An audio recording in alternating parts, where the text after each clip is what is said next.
தொடர்ந்து அரசியல் படிப்போம், பேசுவோம், விவாதிப்போம். மறக்காம நம்ம சேனல் நியூஸ் ஃபோக்கஸ் தமிழை சப்ஸ்கிரைப் பண்ணி இணைந்திருங்கள்.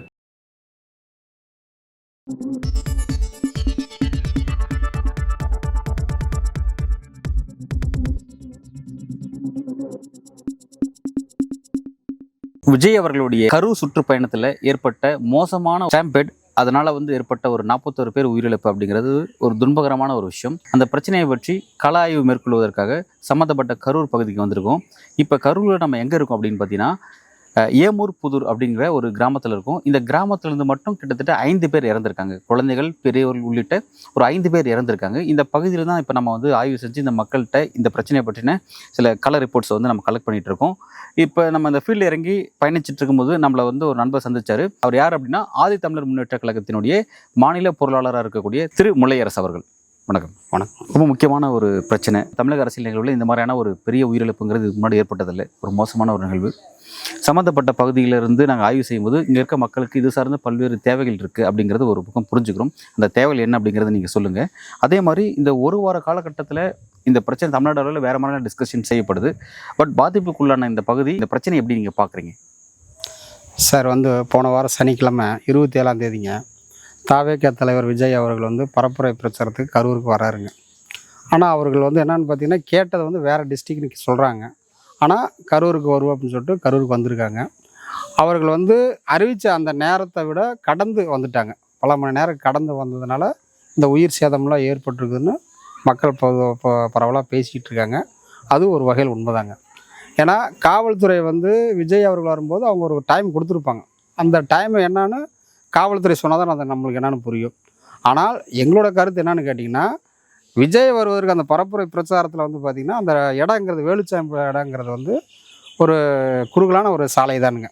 இப்போ விஜய் அப்படிங்கிறது இன்றைக்கி தமிழ்நாட்டில் ஒரு நம்பர் 1 ஸ்டார் ஒரு நடிகராக இருக்கார். அப்போது அவர் வரும் பொழுது ஏகப்பட்ட இளைஞர்கள் அவரை பார்க்குறதுக்கு நிறைய பேர் ஆசைப்படுறாங்க, ஆர்வம் படுறாங்க. குறிப்பாக இங்கே இருக்கிற இளம் பெண்கள் எல்லோருமே ஆசைப்படுறாங்க விஜய் வந்தால். அப்படிங்கும்போது அந்த இடத்துல கூட்டங்கள் அதிகமாக வரும்னு சொல்லி தமிழ்நாடு அரசுக்கும் தெரியும், இங்கே இருக்கிற காவல் மாவட்ட நிர்வாகத்துக்கும் தெரியுங்க. ஆனால் இருந்தாலும் நம்ம இந்த கூட்டத்தை கட்டுப்படுத்த வேண்டிய ஒரு பொறுப்பில் தாவேகாவினர் உள்ளனர். அதே மாதிரி இங்கே இருக்கிற கரூர் மாவட்ட நிர்வாகம் 2 பேருமே அது இருக்காங்க. ஆனால் காலதாமதம் ஏற்பட்டு வந்த ஒரு காரணத்தினால அன்றைக்கி சனிக்கிழமையாக வேறு போச்சுங்க. சனிக்கிழமைங்கிற பட்சத்தில் பள்ளிகள் பார்த்திங்கன்னா அந்த மாணவிகளுக்கெல்லாம் விடுமுறை விட்டாங்க, காலாண்டு விடுமுறை விட்டாங்க. அதனால் அந்த சனிக்கிழமை அவங்களுக்கு ஒரு சாதகமாக அமைஞ்சுக்கிச்சுங்க. இதனால் வீட்டில் இருந்த பள்ளி குழந்தைகள், மாணவிகள் எல்லாம் நான் விஜயை பார்க்க போகணும்னு சொல்லி நிறையா பெற்றோர்கிட்ட அடம் பிடிச்சி தான் கூட்டிகிட்டு போயிருக்காங்க. அழுது அடம் பிடிச்சி புரண்டு சரி வாமான்னு சொல்லி கூட்டிகிட்டு போயிருங்க. யாரை கேட்டாலும் இப்போ அதான் சொல்கிறாங்க, என் பையன் என்னை அடம் பிடிச்சி தான் கூட்டிகிட்டு போனான், அழுதுட்டான், சரி கூட்டிகிட்டு போகணும் என்ன பண்ணுறது, சரி ஸ்கூல் லீவு தானே அப்படின்னு சொல்லி தான் நான் கூட்டிகிட்டு போனேன் நிறையா பெற்றோர்கள் சொல்கிறாங்க.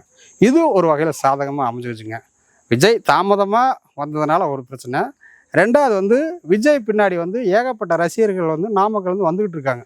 இது எல்லாத்துக்கும் தெரியும். ஏன்னா டிவியில் பார்த்திங்கன்னா லைவாக போட்டுக்கிட்டு இருக்காங்க. இந்த பட்சத்தில் திருக்காம்புலியூர் என்ற இடத்துல தான் ஏகப்பட்ட பேர் கூடியிருக்காங்க. அங்கேருந்து தான் வேலுச்சாமிபுரத்துக்கு வரணும். வேலுச்சாமிபுரத்துக்கு திருக்காம்புலியூர் பைபாஸ் ரவுண்டானிலேருந்து வேலுச்சாமிபுரம் வரதுக்கு 1 கிலோமீட்டர் ஆகுங்க. அந்த 1 கிலோமீட்டரில் விஜய் சேர்த்தது 1 மணி நேரம் ஆகி போச்சுங்க. அது ஏகப்பட்ட நெரிசல்கள், ஏகப்பட்ட தள்ளுமுள்ளுகள். இந்த இடத்துல தான் கரூர் மாவட்ட நிர்வாகம் சரிங்க, காவல் மாவட்டத்துறையும் சரியாக செயல்பட்டுருக்கணும். அந்த இடத்துல தான் மக்கள் நெரிசல் அதிகமாக காரணம் உண்டுங்க.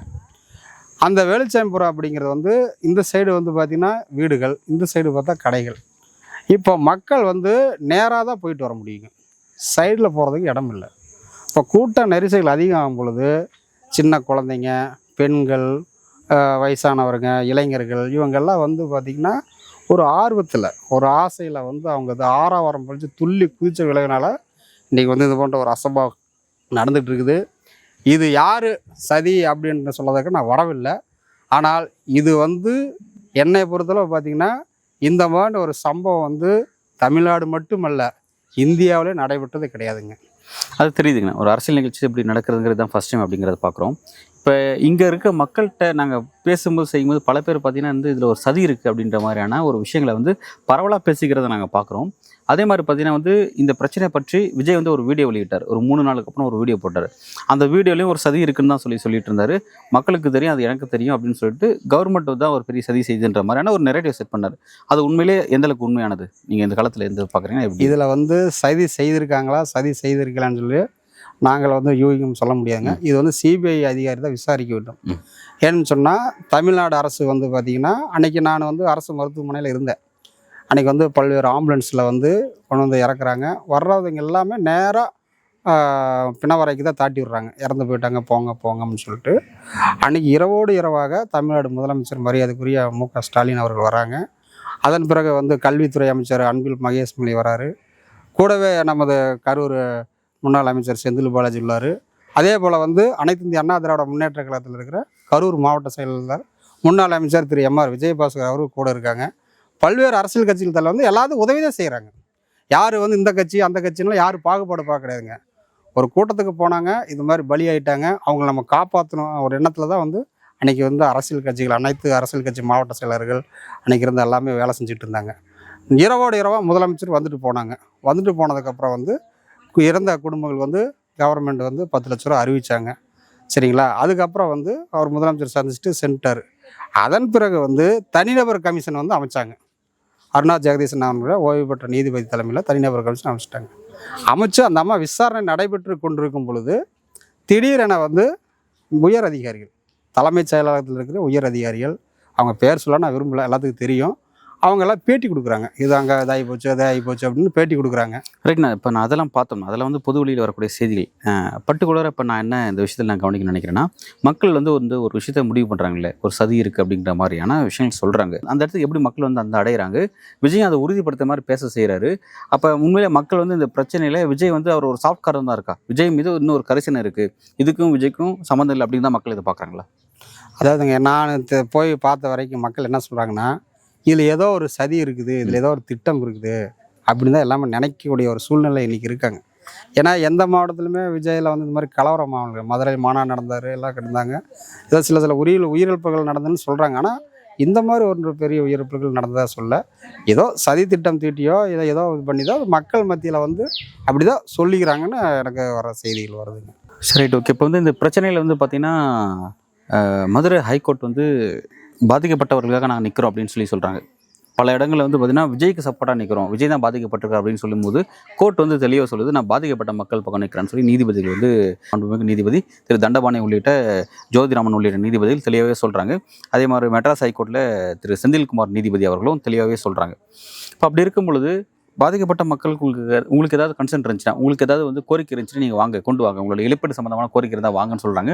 இப்போ இந்த கிராமத்தில் நீங்கள் சார்ந்திருக்க இந்த 5 பேரை இழந்த இந்த கிராமம் வந்து வேறு எதுவும் கோரிக்கையோடு நீங்கள் அணுகிறதுக்கு வாய்ப்பு இருக்கா? கண்டிப்பாங்க. ஏன்னா நான் இங்கே 5 பேர் இறந்ததுமே வந்து அப்பாவி மக்கள் எல்லாமே கூலி தொழில் தாங்க. இது வந்து பார்த்திங்கன்னா ஏம்பூர் புதூர் வந்து அதிகமாக பட்டியலின மக்கள் வாழ்ந்துக்கிட்டு இருக்காங்க. இப்போ நம்ம இருக்கிற பகுதி வந்து ஏம்பூர் புதூர் காலனிம்பாங்க. சரி. இங்கே வந்து பட்டியலின மக்கள் வந்து அருந்ததி சமுதாயமும் ஆதி திராவிடர் எனப்படுகின்ற பறையர் சமூகம் 2 பேர் தான் இருக்காங்க. இறந்தது வந்து பார்த்திங்கன்னா அருந்ததி சமுதாயம் 3 பேரும், அதே மாதிரி ஆதி திராவிடர் எனப்படுகின்ற பறையர் சமூகம் 2 பேருங்க. பறையர் சமுதாயத்தில் வந்து பார்த்திங்கன்னா ஒரு தாய் ஒரு பொண்ணுங்க, அவங்க 2 பேருமே இறந்து போயிட்டாங்க.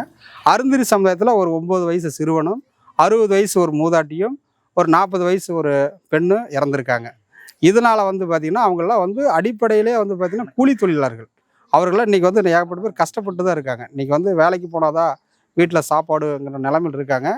அவங்களுக்கு கண்டிப்பாக வந்து அவங்களுக்கு வந்து பார்த்திங்கன்னா வீடு நல்ல வீடு கிடையாதுங்க. அவங்களாம் வந்து குடிசை வீட்டில் தான் வாழ்ந்துக்கிட்டு இருக்காங்க. எனவே வந்து அவங்களுக்கு வந்து ஒரு நல்ல வீடு நீங்கள் கட்டி கொடுக்கணும். அதே போல் வந்து அந்த 9 வயசு சிறுவன் வந்து பார்த்திங்கன்னா பிரித்திக், அந்த பையன் பேர், அவரோட அம்மா வந்து சர்மிளா, அந்த அம்மா பார்த்திங்கன்னா திட்டத்தட்ட நீங்கள் வந்து கல்லூரி படிச்சிருக்காங்க, பிபிஏ படிச்சிருக்காங்க. அவங்களுக்கு வந்து அரசு பணி கொடுக்கணும்னு மாதிரி எங்களோட கோரிக்கை. இதை நாங்கள் எங்கள் ஊர் பொதுமக்கள் சார்பில் வந்து அவங்களுக்கு அந்த கோரிக்கையில் நிறைவேற்ற நாங்கள் வந்து எதிர்பார்க்குறோங்க கவர்மெண்ட்டை. ஓகே, உங்களுடைய நியாயமான கோரிக்கையை நீதிமன்ற சேவை செய்ய நம்ம எதிர்பார்க்குறோம். ஒன்று. ஓகே, இப்போ வந்து இந்த விஷயத்தில் வந்து எனக்கு ஒரு கேள்வி என்ன அப்படின்னா, இப்போ சதி நடந்திருக்கு அப்படிங்கிற மாதிரி மக்கள் நினைக்கிறாங்க, அதே மாதிரி வந்து பலரும் அதை கருத்துக்கள் சொல்கிறாங்க அப்படின்னும் போது, பட் நீதிமன்றம் தெளிவாக இந்த விஷயத்தை பார்க்குறாங்க. எப்படி வந்து விஜய் அவர்கள் வந்து சம்மந்தப்பட்ட ஸ்பாட்ல இருந்து அவர் எப்படி தப்பிச்சு ஓடுவார் அப்படின்ற மாதிரி நீதிபதி அவர்கள் செந்தில்குமார் அவர்களுக்கு ஸ்பாட்டில் கேட்குறாரு. இது ஒரு கட்சியா, இப்படி ஒரு கட்சி நான் பார்த்ததே இல்லை அப்படின்ற மாதிரி சொல்றாரு. விஜய்க்கு தலைமை பண்பு இல்லைன்னு சொல்லி ரொம்ப காட்டமா அப்படி ஒரு அதாவது விஜயும் சரி அந்த கட்சியும் சரி கடுமையான விமர்சனங்களை முன் வச்சு அந்த ரொம்ப அவ்வளோ கண்டனம் தெரிவிச்சிருக்காங்க. நீதிமன்றத்தோட பார்வை அப்படி இருக்கு. ஏன்னா அது அவ்வளோ எவிடன்ஸ் அடிப்படையில் அவங்க பார்க்குறாங்க. பட் மக்கள்கிட்ட அந்த பார்வை வேறுபடுது. இப்போ என்னன்னா இந்த பிரச்சனைக்கு பிறகு விஜயனுடைய இந்த பகுதியில் விஜயனுடைய செல்வாக்கு குறைஞ்சிருக்கா, இல்லை விஜயனுடைய அரசியல் தேவைன்னு தான் இந்த மக்கள் நினைக்கிறாங்களா? நீதிமன்றத்தோட பார்வை அப்படி இருக்கு. பிறகு முற்போக்காளர்கள் பத்திரிகையாளர்களோட பார்வை வேற மாதிரி இருக்கு. ஆனால் இங்கே இருக்க சாதாரண மக்களோட பார்வை வேற இருக்கு. இது எப்படி நீங்க புரிஞ்சுக்கிறீங்க?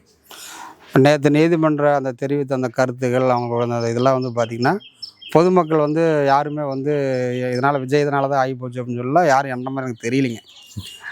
மக்கள் என்ன நினைக்கிறாங்க, சரி விஜயை பார்க்க போனோம், விஜய்னால நாங்கள் இறந்து போயிட்டோம், என்ன விஜயை பார்த்துருந்தா பரவாயில்ல அப்படிங்கிற மாதிரி நினைக்கிறாங்க. பெரிய லெவலில் விஜய் மீது கோபம் ஏற்பட்டதாக எனக்கு வந்து தெரியல. பட் தான் நேற்று நீதிபதி அந்த மாதிரி கருத்துக்கள்லாம் அவங்க ஒரு நீதிபதி வழங்கியிருக்காங்கன்னா அந்த கருத்துக்களை நம்ம வரவேற்கிறோம். இது போன்ற சம்பவங்கள் நடைபெறாமல் இருக்கிறதுக்கு இன்னும் பல்வேறு முயற்சிகளை வந்து பல்வேறு கட்டுப்பாடுகளை நம்ம வந்து விதிக்க வேண்டும்னு இந்த நேரத்தில் நம்ம கேட்டுக்கிறோம். நன்றி.